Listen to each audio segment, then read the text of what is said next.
തെരഞ്ഞെടുപ്പ് ചൂടിൽ ബീഹാർ.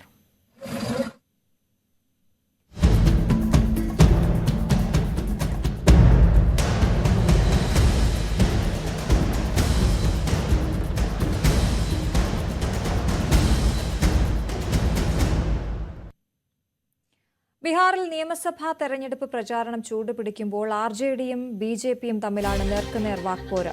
ജംഗൽ രാജ് ഓർമ്മിപ്പിച്ചും വികസനം ഊന്നിപ്പറഞ്ഞുമാണ് മഹാസഖ്യത്തിന് നേരെ അമിത്ഷായുടെ കടന്നാക്രമണം. കേന്ദ്ര സർക്കാർ ബീഹാറിനെ നിരന്തരം അവഗണിക്കുകയാണെന്ന് തേജസ്വിയും തിരിച്ചടിക്കുന്നു. അന്യസംസ്ഥാനങ്ങളിലേക്കുള്ള ബീഹാറികളുടെ കുടിയേറ്റം മുതൽ വഖഫ് വരെ പ്രചാരണ വിഷയങ്ങൾ മാറിമറിയുകയാണ് ഓരോ ദിവസവും. ഇത്തവണ ബീഹാറിൽ ഛഠ് പൂജയും തെരഞ്ഞെടുപ്പ് ഉത്സവവും ഒരുമിച്ചാണ്. രാജ്യത്തിനകത്തും പുറത്തും ജോലി ചെയ്യുന്ന ബീഹാറുകാരിൽ ഭൂരിഭാഗവും ഛഠ് പൂജ ഉത്സവത്തിന് വീടുകളിലേക്ക് മടങ്ങിയെത്തുകയാണ്. വിദ്യാഭ്യാസം, ജോലി, ചികിത്സ, വിവിധ ആവശ്യങ്ങൾക്ക് മറ്റ് സംസ്ഥാനങ്ങളിലേക്ക് പലായനം ചെയ്തവർ മടങ്ങിയെത്തുന്നത് തെരഞ്ഞെടുപ്പിലും ചർച്ചാ വിഷയമാണ്. ഒരു വീട്ടിൽ ഒരാൾക്ക് സർക്കാർ ജോലി നൽകാൻ നിയമം കൊണ്ടുവരുമെന്നാണ് നിയമസഭാ തെരഞ്ഞെടുപ്പിൽ RJDയുടെ ഉറപ്പ്. ഭരണത്തിലെത്തിയാൽ 20 മാസം കൊണ്ട് തൊഴിലില്ലായ്മ പരിഹരിക്കുമെന്നാണ് തേജസ്വിയുടെ വാഗ്ദാനം.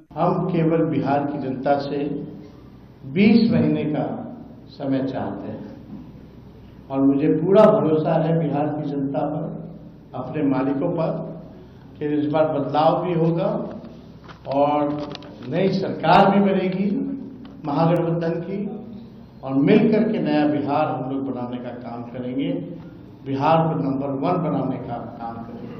ഛഠ് പൂജ ദിനത്തിൽ ബീഹാർ ജംഗിൾ രാജിലേക്ക് തിരിച്ചു പോകല്ലേ എന്നാണ് തന്റെ പ്രാർത്ഥനയെന്നാണ് അമിത്ഷായുടെ വാക്കുകൾ. RJD ഭരണകാലത്തെ ജംഗിൾ രാജ് പ്രചരണ വേദികളിൽ ആവർത്തിച്ച് ഓർമ്മിപ്പിക്കുകയാണ് BJP. आज छठ का महापर्व शुरू हो गया है.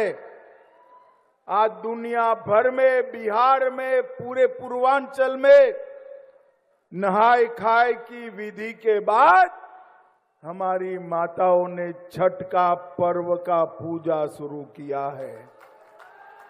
मैं मनपूर्वक सभी बिहार वासियों को छठ पर्व की बहुत बहुत शुभकामनाएं देना चाहता हूं कि हमारा बिहार हमेशा जंगल राज से मुक्त रहे, कानून व्यवस्था मजबूत रहे, हमारी बहन बेटियां सुरक्षित रहे और बिहार आगे चलकर विकसित प्रदेश बने. यही छठ मैया से मैं प्रार्थना करना चाहता हूं. വാഗ്ദാനങ്ങളുടെ പെരുമഴയുമായി മഹാസഖ്യത്തിന്റെയും NDAയുടെയും പ്രകടന പത്രിക അടുത്ത ദിവസങ്ങളിൽ പുറത്തിറക്കും. വികസനം ഊന്നിയുള്ള വാഗ്ദാനങ്ങളാകും NDA ക്യാമ്പിന്റേത്. പരമ്പരാഗത തൊഴിൽ മേഖലയിലുള്ളവർക്ക് 5 ലക്ഷം രൂപ വരെ പലിശരഹിത വായ്പ. ത്രിതല പഞ്ചായത്ത് പ്രതിനിധികൾക്ക് പെൻഷനും 50 ലക്ഷത്തിന്റെ ഇൻഷുറൻസ് പരിരക്ഷയും. ഇതൊക്കെയാണ് മഹാസഖ്യത്തിന്റെ വാഗ്ദാനം. News desk, News 18. ഇന്ത്യക്കാർ